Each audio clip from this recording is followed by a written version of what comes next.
Muy bien, jóvenes. A continuación, vamos a desarrollar en esta oportunidad la filosofía medieval. A una segunda parte en donde uno de los aspectos centrales que habíamos trabajado corresponde hacia el pensamiento teocéntrico, es decir, el tema central gira en torno a Dios. Durante la época medieval, que precisamente caracteriza pues hacia la era cristiana, en el siglo I hacia el siglo I después de Cristo, hacia el siglo XV, durante todo este tiempo, pues se buscó determinar qué es lo que establece en sí la existencia de Dios, qué determina la existencia de Dios. Y entre ellos encontramos en un primer momento a la llamada patrística, se le llama así a los padres de la iglesia, y es aquí donde aparece como una de las principales figuras, pues, San Agustín, en este caso, ¿no? San Agustín de Hipona. Pero vamos ahora a centrarnos a Santo Tomás de Aquino, que es otro personaje muy importante dentro de la cristiandad, pero sobre todo también dentro del campo de la filosofía. Entonces, en el caso de San Agustín, uno de los planteamientos más importantes fue señalar que San Agustín fue platónico.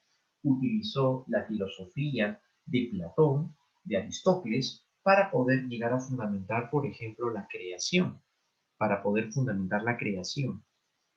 Entonces, a partir de ello es en donde se va a llegar a presentar una nueva forma de ver, obviamente, también a la cristiandad, ¿no? Desde el punto de vista filosófico.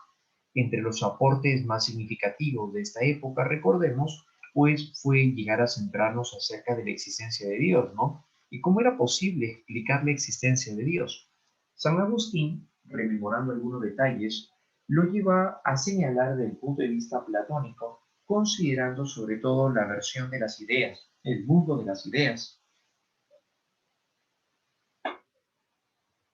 por la que entonces se puede llegar a asumir que Dios sería una representación de lo universal.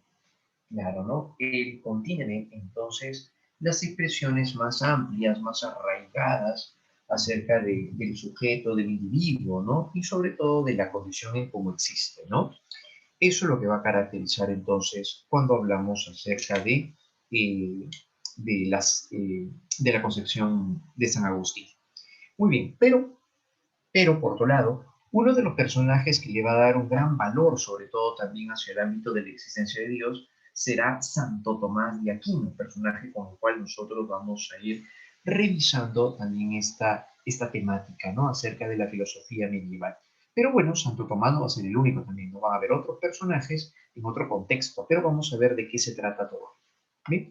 Entonces, el tema acerca de Dios va a ser un aspecto principal que ya viene desde la patrística, efectivamente, habíamos hablado acerca de esto, el fundamento filosófico de las Sagradas Escrituras y sobre todo, pues, de la existencia de Dios. Uno de los aspectos claves es la existencia de Dios, ¿no? Eso es la filosofía medieval.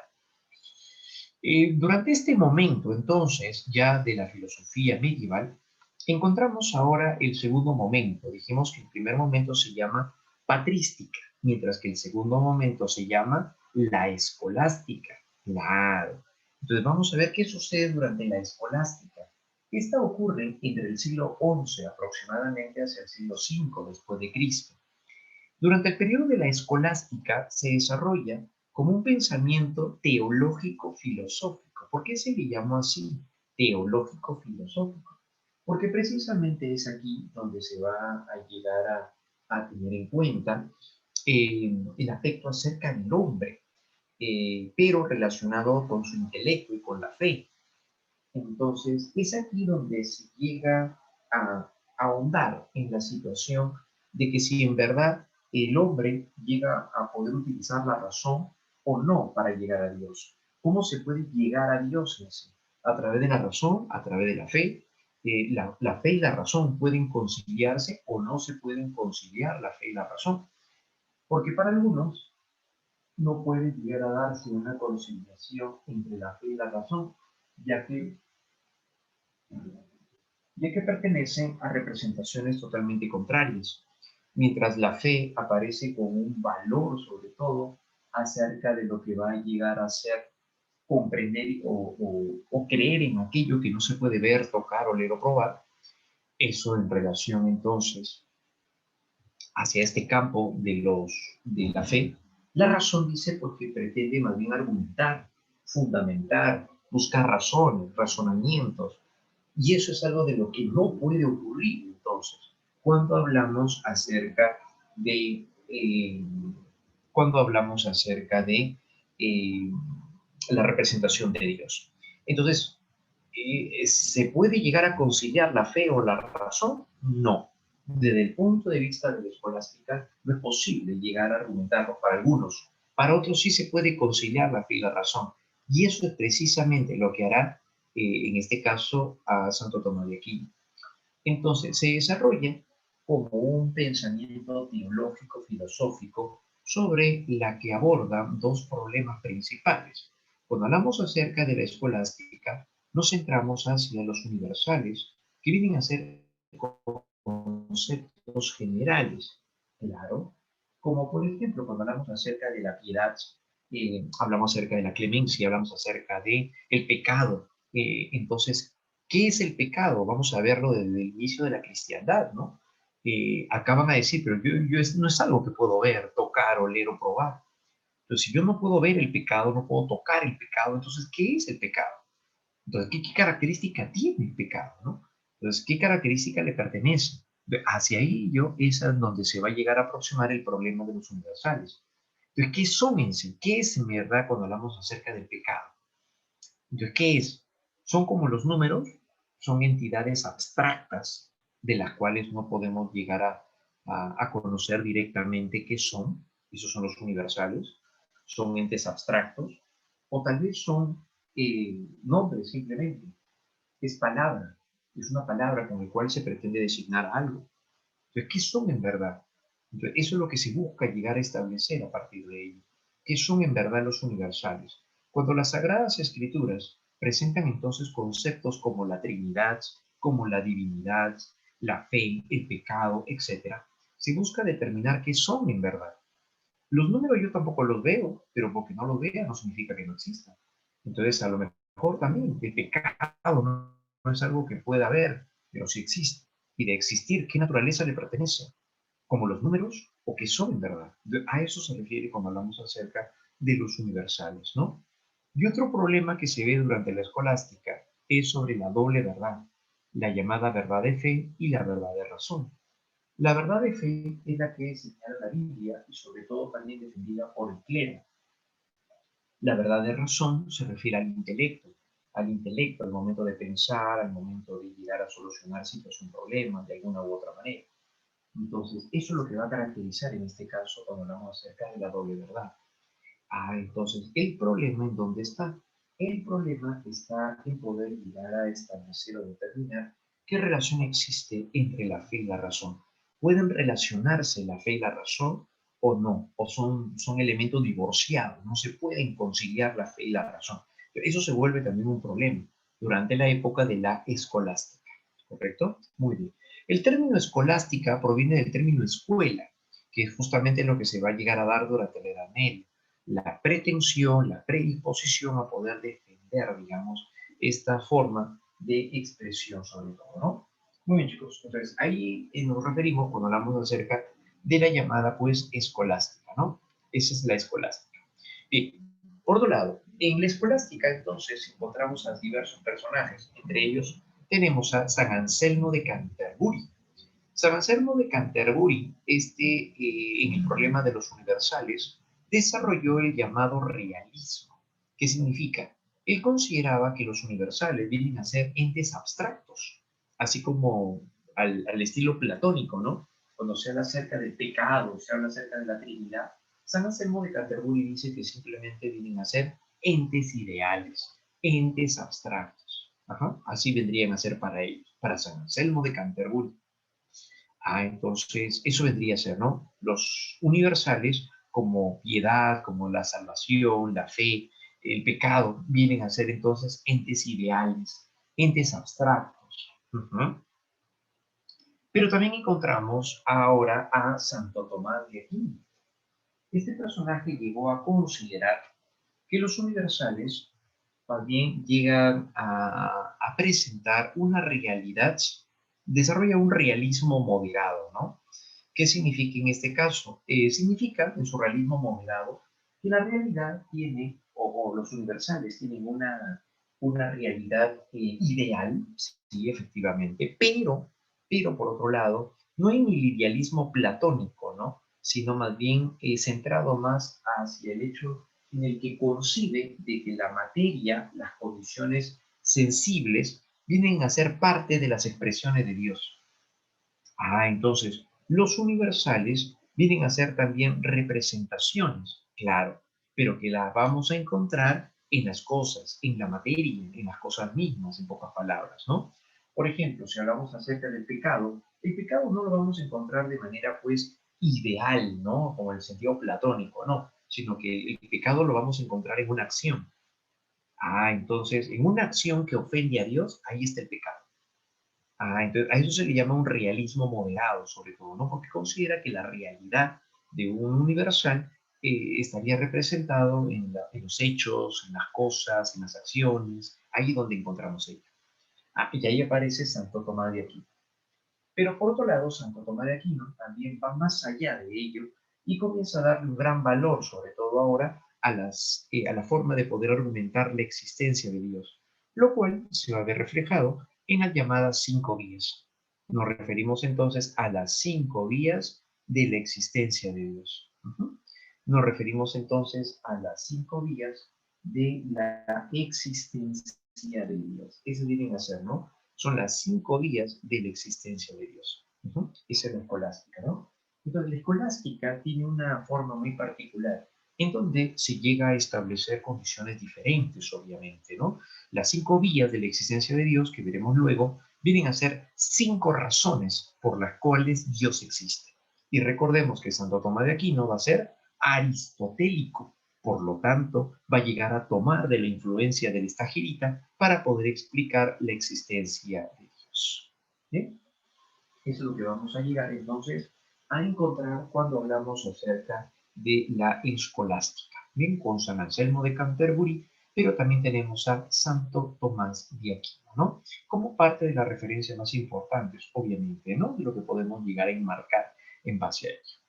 Bien, entonces tenemos ahora a Santo Tomás de Aquino. Vamos entonces, ¿qué ocurre con este personaje que es uno de los más importantes dentro de la filosofía que vamos a ir revisando nosotros? Desde el punto de vista de Santo Tomás de Aquino, este personaje va a ser un claro seguidor de Aristóteles y considero también, por otro lado, logra de un modo sorprendente hacer compatible a la doctrina cristiana, o sea, relaciona el aristotelismo con la filosofía cristiana. Razón que sin duda explica el éxito que pronto tuvo en toda la cultura cristiana medieval y moderna. Claro, ¿no? ¿Qué significa en este caso? Santo Tomás de Aquino estuvo también en la problemática de que si en verdad se puede o no llegar a establecer las condiciones pertinentes para poder ejercer la doctrina cristiana, ¿no? Se podría llegar o no a desarrollar o desenvolver. Entonces, en este campo, Santo Tomás de Aquino consideró necesario, sobre todo, llegar a comprender, ¿no? ¿Qué es lo que caracteriza el desenvolvimiento del hombre dentro de la concepción de Dios? ¿Se puede llegar a comprender a Dios a través de la razón o no? Entonces, Santo Tomás de Aquino comienza a reflexionar también acerca de eso. Él dice, pero si a lo mejor Dios se manifiesta en mí a través de la razón, es porque entonces Dios está atribuyendo cualidades en el hombre. Y parte de las cualidades dadas por Dios al hombre es el intelecto, entonces. Claro, a eso se refiere. Entonces, a raíz de eso, Santo Tomás de Aquino va a tener un gran interés, sobre todo, por llegar a explicar la existencia de Dios. Entonces, de esta manera encontramos diversos aspectos, ¿no? Por su relevancia e influencias también en la historia de la filosofía, y más aún por mostrarnos una posibilidad del pensamiento a acercarse a lo sagrado y al absoluto sobre todo, Santo Tomás es un filósofo imprescindible para todo aquel que se atreva a pensar con radicalidad la vida humana y el mundo. ¿Por qué es tan importante Santo Tomás de Aquino? Porque él llegó a establecer las condiciones racionales que estarían permitiendo llegar a comprender a Dios. Y ese es un asunto muy interesante, sobre todo, ¿no? Porque nos permite obviamente también llegar a comprender qué es lo que caracteriza su propia dimensión, qué caracteriza al hombre, claro, ¿no? Entonces, cómo llegar a establecerlo viene a ser uno de los puntos claves, obviamente. ¿Bien? Entonces, de esta manera, Santo Tomás de Aquino busca llegar a establecer las condiciones más adecuadas, ¿no? Claro, ¿no? Santo Tomás de Aquino busca entonces establecer las condiciones más oportunas, más desenvueltas sobre todo, ¿no? Para poder llegar a comprender las condiciones del hombre. En sus tesis filosóficas llegó a conciliar la fe y la razón, claro, considerando sobre todo también que ambos pertenecen a la gracia de Dios y que por tanto se complementan. Claro que ambos presentarían también cierta independencia. Cuando hablamos acerca de la fe y la razón, son condiciones distintas en las cuales se van a llegar, por cierto, también a manejar, ¿no? Claro, ¿no? Eso es lo que va a llegar a ocurrir. Entonces, de esta manera, Santo Tomás de Aquino se puede llegar a desenvolver entonces en diversos campos, ¿no? Claro, va a utilizar diversos recursos. Entonces, en sus tesis filosóficas llegó entonces a considerar que la fe y la razón son atributos de Dios. Dios le da al hombre fe y razón, elementos necesarios para poder llegar a establecer o fundamentar las condiciones más importantes de lo que va a llegar a ser el hombre. Entonces, eso es justamente lo que vamos a llegar a entender en este campo, ¿no? Claro, ¿no? Eso es justamente uno de los asuntos más cardinales que podemos llegar a visorar. En sus tesis filosóficas llegó entonces así a conciliar a la fe y a la razón, considerando entonces que ambos pertenecen a la gracia de Dios y que por tanto se complementan. Entonces la fe y la razón son complementarias, no se pueden atacar. Es aquí en donde Santo Tomás de Aquino habla entonces de las verdades mixtas. ¿Y por qué habla de verdades mixtas? Porque en primer lugar, la verdad de fe es aquella que está señalada por la Iglesia y por las Sagradas Escrituras. La verdad de razón es aquella que se apoya en el intelecto, como por ejemplo cuando hablamos acerca de la filosofía. Pero por otro lado, existe la verdad mixta. ¿Y cuál es la verdad mixta para Santo Tomás? Las verdades que inicialmente fueron verdades de fe, pero que luego se fundamentaron a través de la razón o a través del intelecto. Cuando esto pasa, entonces surge la verdad mixta. ¿Y las verdades mixtas cuáles serían entonces? Hace alusión a las 5 vías de la existencia de Dios, es decir, de las 5 razones por las cuales Dios existe. Entonces, en base a eso, Santo Tomás de Aquino va a llegar a emplear las 5 vías como un recurso necesario para poder fundamentar el contenido, para poder fundamentar el conocimiento. Entonces eso es lo que nos va a llegar a definir, lo que nos va a llegar a determinar como tal, pues, ¿no? Eso va a darse con Santo Tomás de Aquino. ¿Y cuáles vendrían a ser esas vías? Vamos a verlas a continuación. Estas vienen a ser las verdades mixtas. Las verdades mixtas, entonces, desarrolladas por Santo Tomás de Aquino. ¿Cuáles vienen a ser estas? Vamos a entenderlas en primer lugar. En su obra, Suma Teológica, así se conoció su obra, aparecen las 5 vías de la existencia de Dios, las cuales van a llegar a ser 5 razones por las cuales Dios existe. Y es aquí donde encontramos de una manera muy significativa lo siguiente. Vamos entonces por acá. Vamos a continuación hacia la llamada primera vía. En esta concepción, ¿qué es lo que podemos llegar a entender? Cuando se busca llegar a comprender al hombre en su nivel más complejo, es parte de lo que dicta, lo que señala sobre todo también este personaje, él asume en la primera vía, se le llama la vía del movimiento. Recordemos en primer lugar que esto tiene que ver mucho con la influencia de Aristóteles, como ya lo habíamos comentado. Claro, ¿no? Desde el punto de vista aristotélico, esto ya lo habíamos comentado. Entonces, de esta manera, asumimos lo siguiente.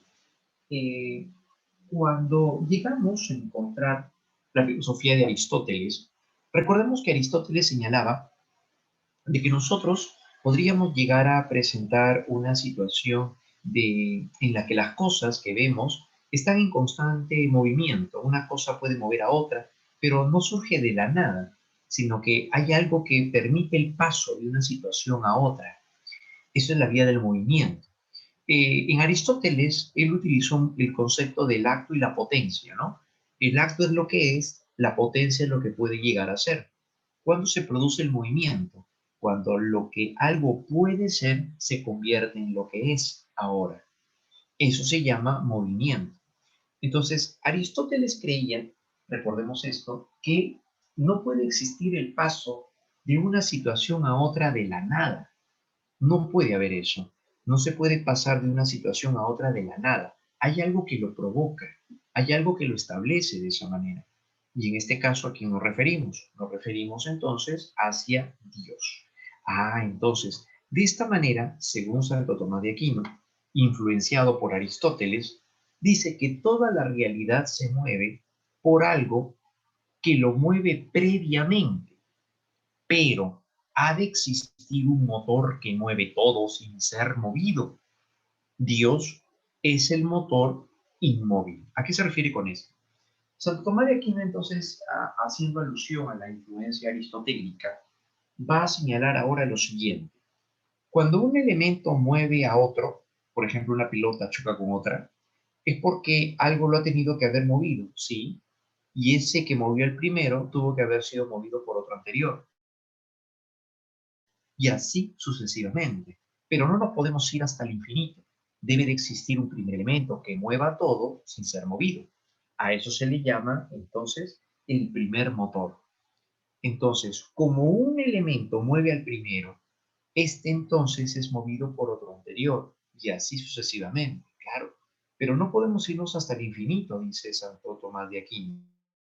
No puede ser de que algo que mueve al primero y este ha tenido que haber sido movido por otro anterior, y este por otro, y este por otro. No podemos ir hasta el infinito. ¿Por qué? Porque debe de existir una causa primera para las cosas. Entonces debe haber un primer motor que mueva todo, sin que sea movido por nada. Entonces es ahí donde surge la conocida vía del movimiento. Claro, ¿no?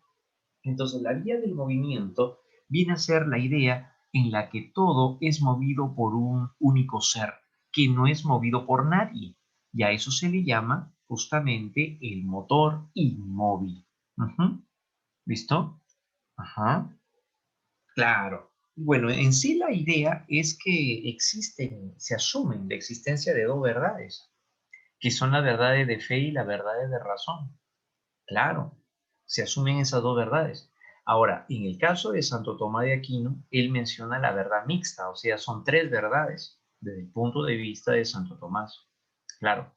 ¿Por qué? Porque siempre existe una dicotomía. Cuando hablamos, por ejemplo, acerca de el bien y el mal, son dos condiciones antagónicas.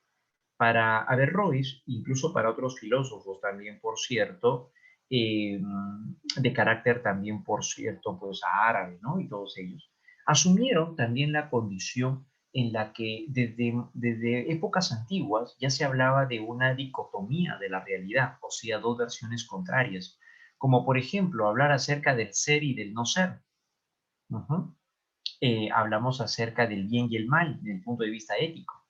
Entonces siempre han habido dos planos en este caso.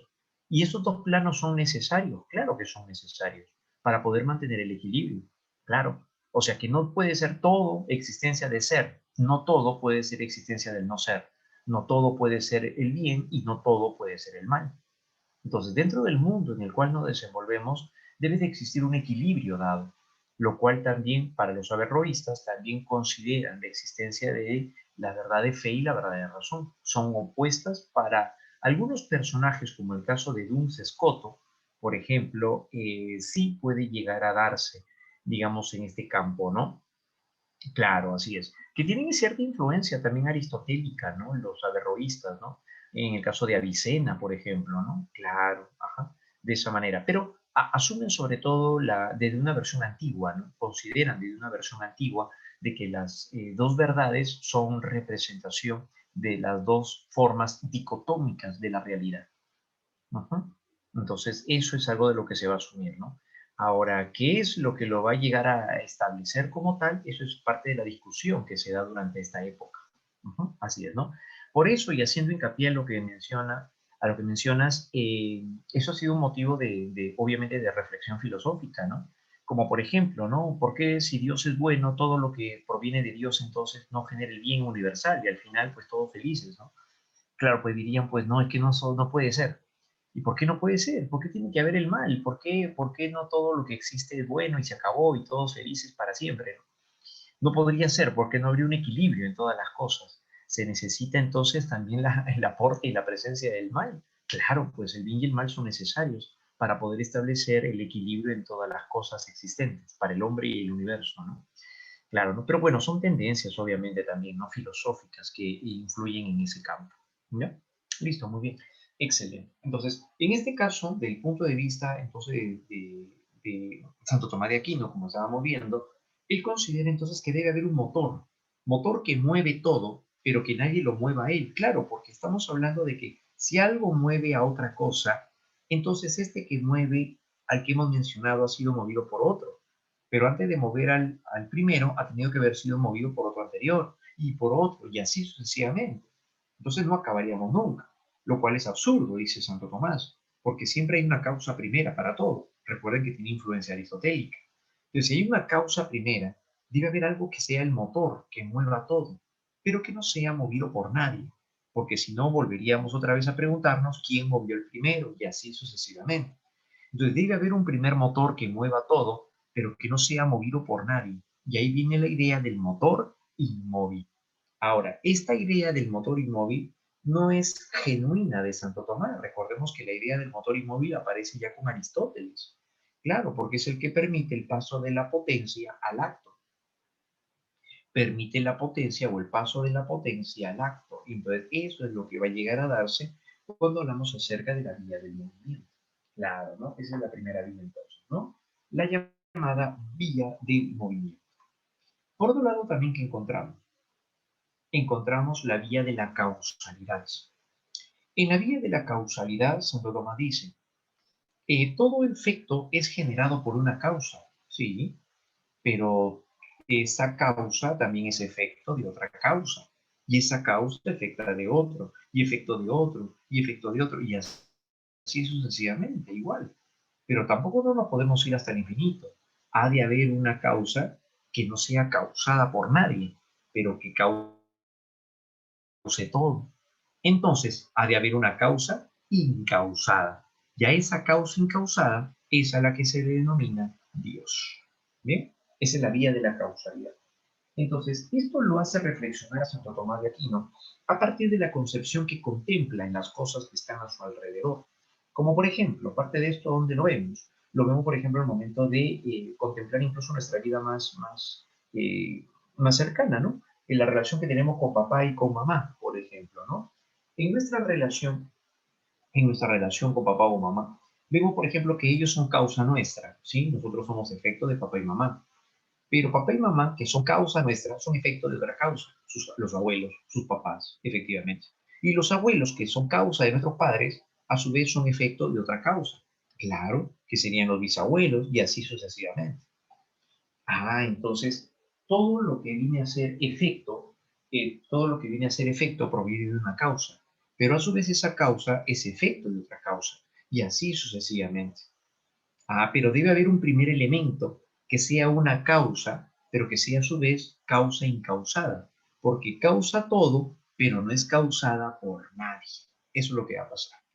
Y eso es a lo que se le va a llegar a definir cuando hablamos acerca entonces de la vía de la causalidad. Ujú. Eso es lo que va a pasar, ¿ya? Entonces todo esto va a tener, pues obviamente, ¿no? Una fuerte impresión, una fuerte representación de las cosas. Claro que sí, eso es lo que va a suceder.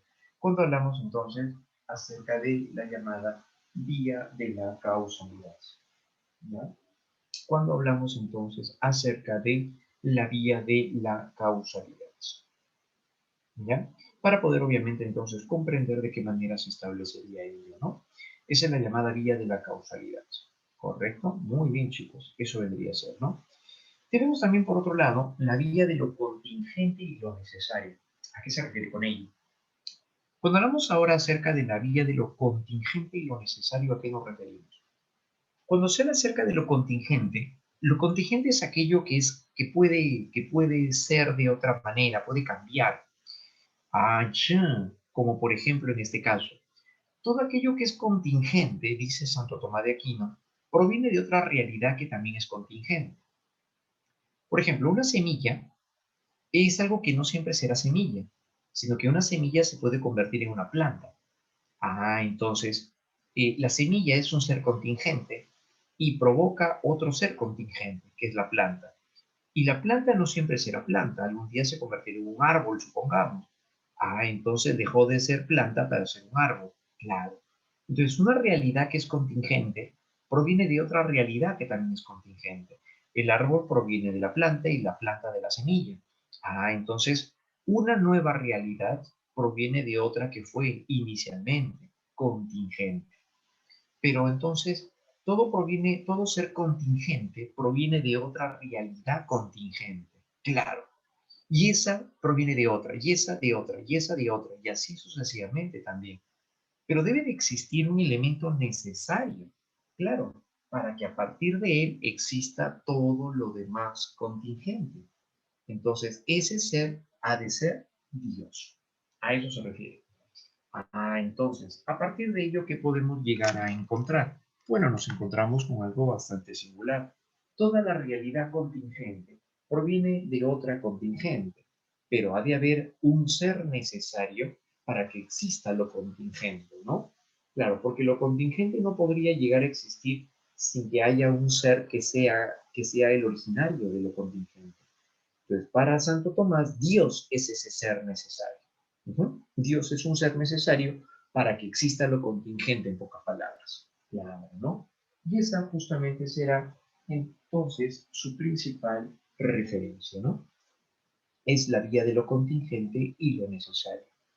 Lo contingente es todo lo cambiante y lo necesario es el elemento del cual se requiere para que exista todo lo contingente. ¿Bien? Eso es lo que vamos a encontrar. Esa es la tercera vía, entonces, de Santo Tomás de Aquino, la vía de lo contingente y lo necesario. Tercera vía, entonces, ¿no? La vía de lo contingente y lo necesario. Vamos ahora a la cuarta vía. En la cuarta vía nos encontramos con la vía de los grados de perfección. En los grados de perfección estamos haciendo alusión más bien al hecho en el cual eh, todas las cosas tienen un grado de perfección creadas por Dios. Pero según Santo Tomás, Dios intencionalmente ha generado una cosa más perfecta que otra para poder así conocer a Dios. ¿Y cómo? ¿De qué manera? Por ejemplo, Santo Tomás de Aquino dice que si comparamos, por ejemplo, una piedra con una planta, la planta es más perfecta. A pesar que ambas son materia, la planta es un ser vivo, cosa que la piedra no es. La piedra entonces es menos perfecta que la planta. Si comparamos la planta con un animal, el animal es más perfecto. A pesar que los dos son seres vivos, los dos son materiales, el animal tiene movimiento, ¿sí? Tiene un sistema más complejo que el de la planta. Entonces, es más perfecto. Pero si comparamos al animal con el hombre es más perfecto, porque a pesar de que también es un ser vivo, es material, tiene movimiento, pero tiene conciencia, tiene razón, tiene inteligencia, cosa que el animal no tiene. Es decir, ¿no? O sea, la razón se refiere, no al intelecto. Entonces, de ser así, el hombre es más perfecto.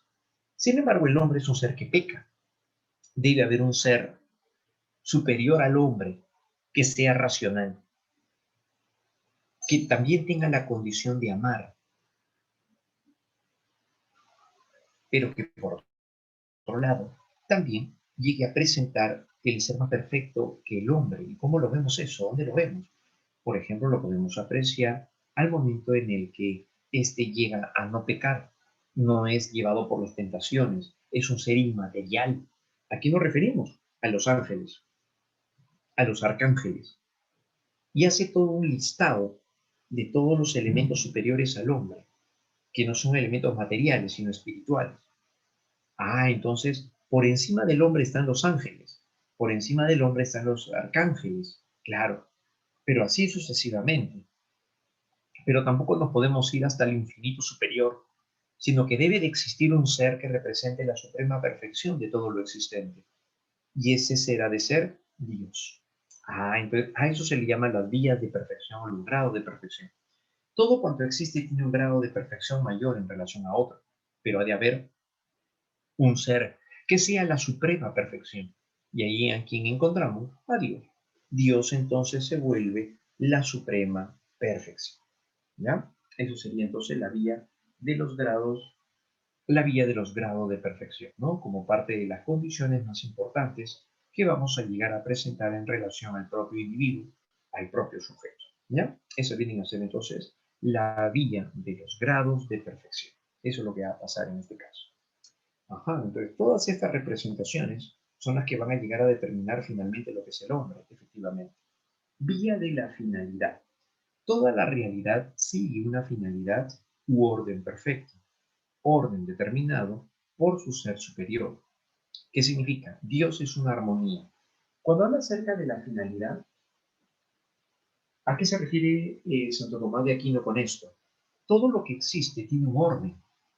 El paso del día a la noche, las estaciones del año, algo que se preguntaron por mucho tiempo los presocráticos. Santo Tomás de Aquino encuentra respuesta que vendría a llegar a ser más bien el orden de todas las cosas establecidas. Debe haber un ser superior, y ese ser ha de ser Dios. Dios es quien ordena todas las cosas.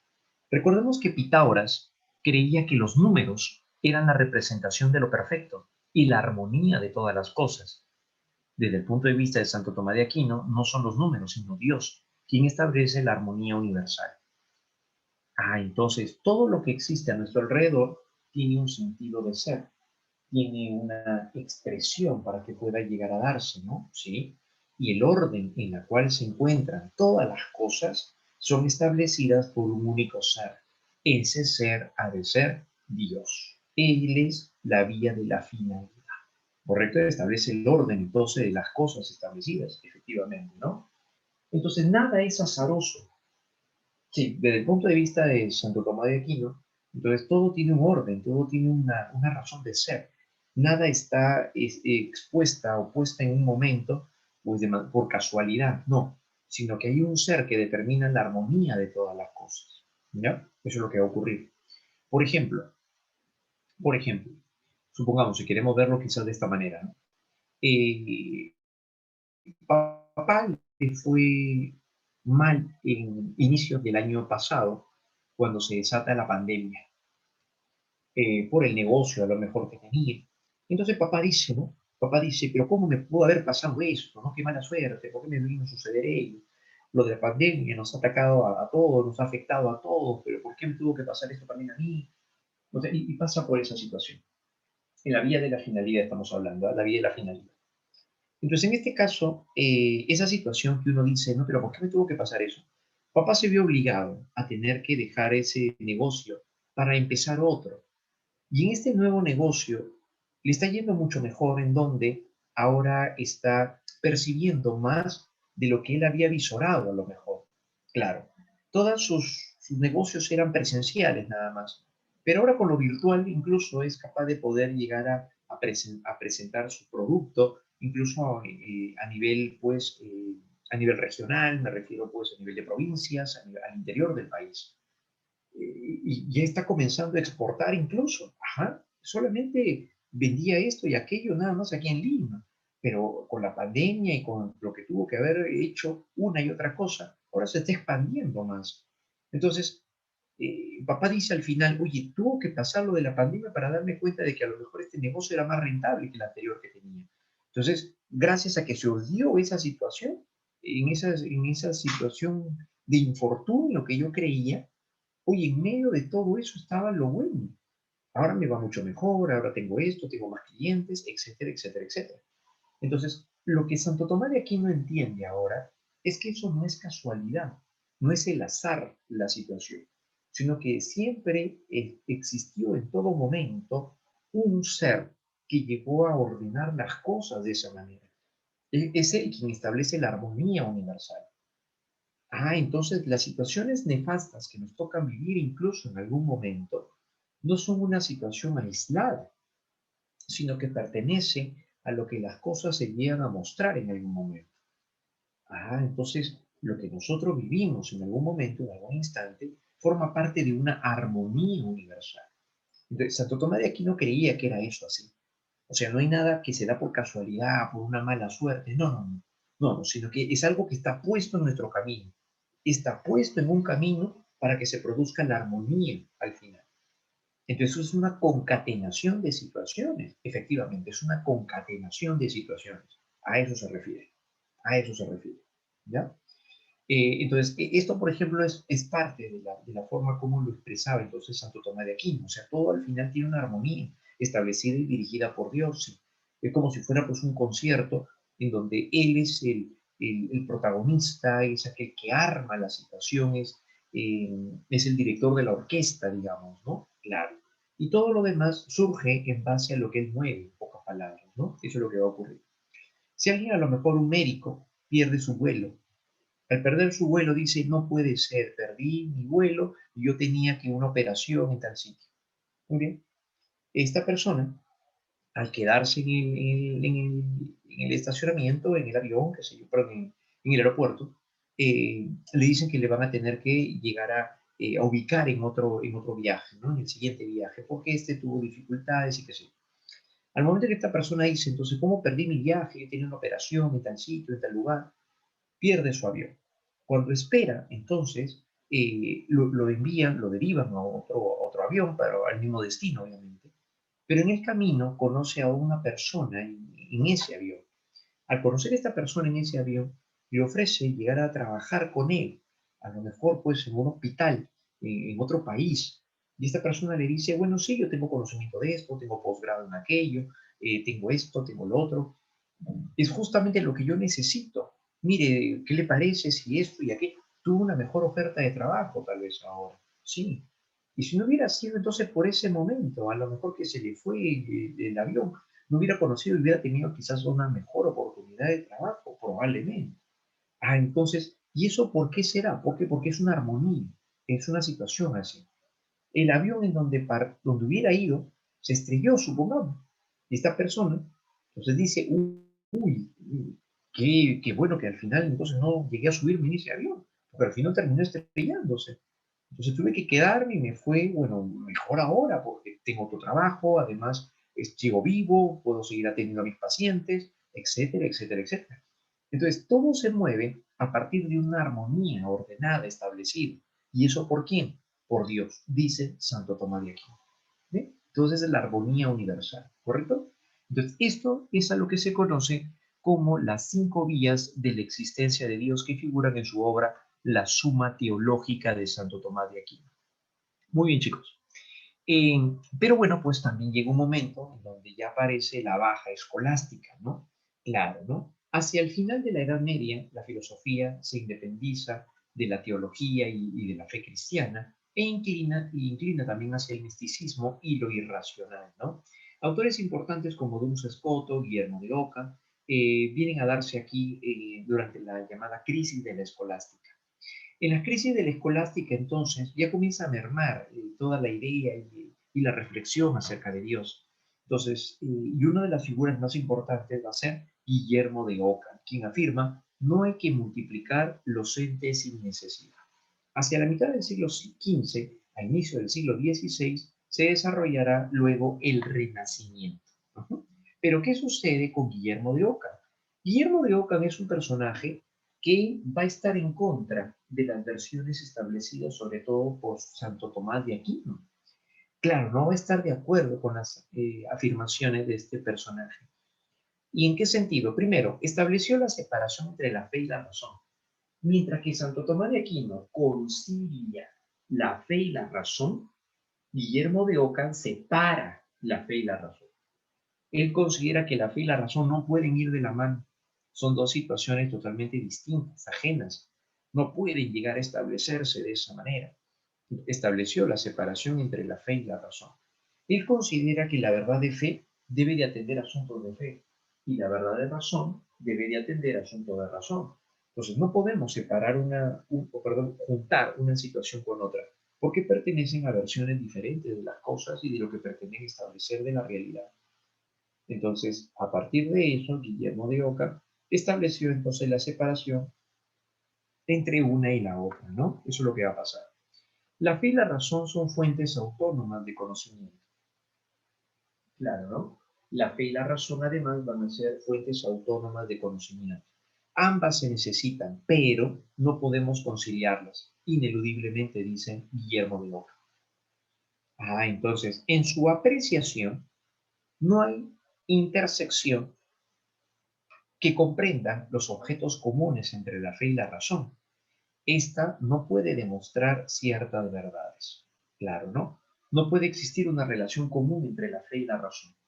Entonces él separa eso, separa y dice, no, los asuntos de fe deben de ser atendidos bajo la fe.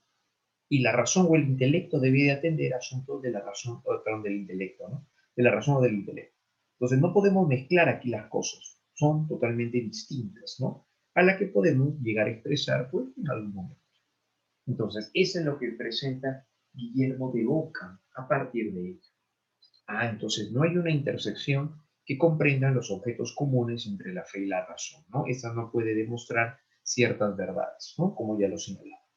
Entonces, él a partir de ello, entonces considera de que en ese sentido, entonces, todo lo que tiene que ver dentro del ámbito del intelecto, la reflexión acerca de las cosas, debe ser trabajo de la filosofía. Y la fe, los asuntos eclesiásticos, el fundamento de la fe propiamente dicha, debería de atenderse únicamente dentro del campo de la religión. Entonces, Guillermo de Ockham separa eso, divide lo que viene a ser la fe y la razón. Recordemos que esto es contrario a lo de Santo Tomás de Aquino, porque Santo Tomás concilia a la fe y a la razón, ¿ya? Como asuntos cardinales. En cuanto a los universales, afirma que solo existe lo individual, lo existente se reduce únicamente a palabras. ¿Qué significa? Para Guillermo de Oca no existirían los universales como entes ideales, como lo habíamos mencionado en algún momento. No. Para Santo Tomás de Aquino, mientras que la fe y la razón se podían conciliar y desarrollaba un realismo moderado, ante los universales, ¿qué es el pecado? ¿Qué es la fe? Guillermo de Ockham va a decir simplemente son entes abstractos. No, simplemente son palabras, son flatus vocis, así lo llaman. Así como cuando hablamos entonces acerca de lo que va a llegar a ser, digamos, una silla. Le llamamos silla a un objeto que tiene esta condición, cuatro patas, un respaldar y una plataforma donde sentarse, etcétera. Ya, él consideraba entonces que este aspecto, digamos, de la fe, solamente es un nombre que se le da a las cosas, así como a silla se le llama así un objeto que tiene esas características. Bueno, pues el pecado viene a ser eso también, viene a ser el nombre que se le atribuye al hecho en el cual llegamos a separar en sí. El pecado es la separación del hombre con Dios cuando éste le ofende, ¿no? Etcétera. Entonces, él considera que al final, ¿qué vienen a ser? Simplemente van a llegar a ser palabras, únicamente es eso. Los universales, ¿qué van a llegar a ser finalmente entonces? Van a ser únicamente palabras o flatus vocis. Ujú. Van a ser palabras o simplemente flatus vocis. Así lo define él, ¿no? Así lo considera él.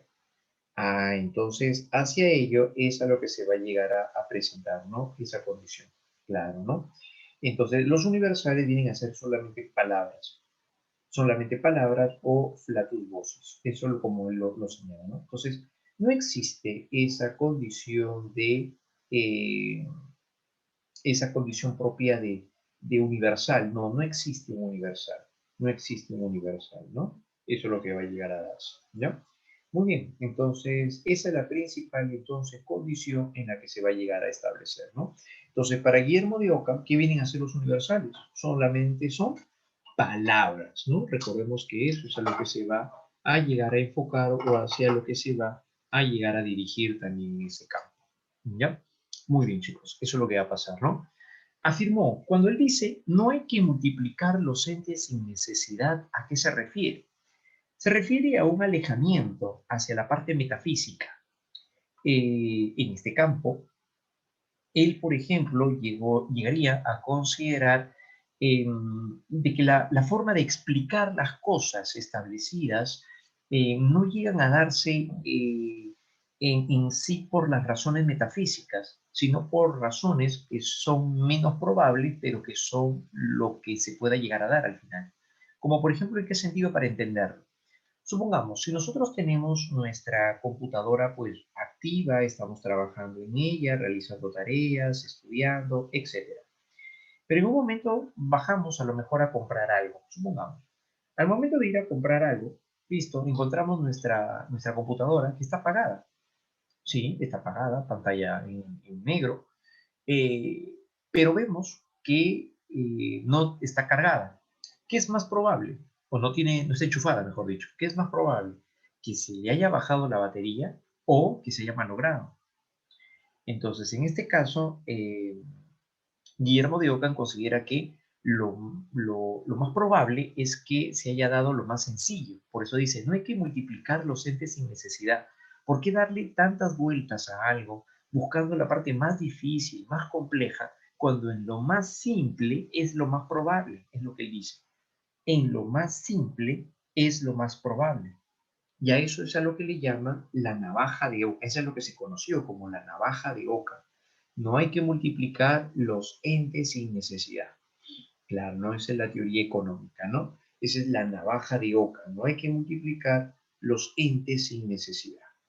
Entonces, no hay que buscar respuestas tan complejas en situaciones tan simples. Es lo que él va a considerar entonces a raíz de eso, ¿no? Guillermo de Ockham. ¿A quién hace hincapié con esta referencia? Por ejemplo, esto hace referencia cuando hablábamos acerca de la, eh, los problemas de los universales, ¿no? Está, digamos, atacando a los realistas, quienes consideraban pues ver las cosas de una manera más compleja, ¿no? Cuando en verdad en lo más simple es donde se encuentra lo más probable, es lo que va a llegar a decir, ¿no? Entonces, ¿por qué considerar que los universales son entes ideales, abstractos y todo eso? Si simplemente en lo más sencillo, que es decir, que son palabras, porque eso es lo que son al final, meras palabras, es ahí donde están los universales. Hablar acerca de fe, de pecado, Trinidad, que simplemente son simplemente palabras, ¿correcto? Entonces, lo más simple es lo más probable. No hay que multiplicar los entes sin necesidad. Es decir, ¿para qué tener que buscar una definición, una explicación tan compleja y abstracta de algo cuando en lo más simple es donde se encontraría la verdad de las cosas? ¿Ya? Esa es la apreciación entonces del gran Guillermo de Ockham. Y bien, entonces con ello es donde ya se termina lo que es la filosofía medieval y estaría empezando la filosofía del Renacimiento, ¿no? Donde aparecen ya personajes como el Renacimiento inglés, efectivamente, cuando hablamos acerca de personajes como Leonardo da Vinci, Donatello, Miguel Ángel Bonarotti y múltiples otros personajes, ¿no? Que son los que también van a influenciar en este caso. Se presenta la Reforma y la Contrarreforma, Martín Lutero, Calvino y muchos otros, ¿no? Pero eso ya correspondería también a otra ideología, otra forma de pensamiento que se va a llegar a establecer, ¿ya? Listo, muy bien chicos. Hasta ahí entonces vamos a llegar el día de hoy. Ha sido todo un gusto haber compartido con ustedes y ya estamos en contacto para nuestra siguiente clase. ¿Listo? Que les vaya súper bien a todos y tengan un buen inicio de semana. Nos vemos chicos.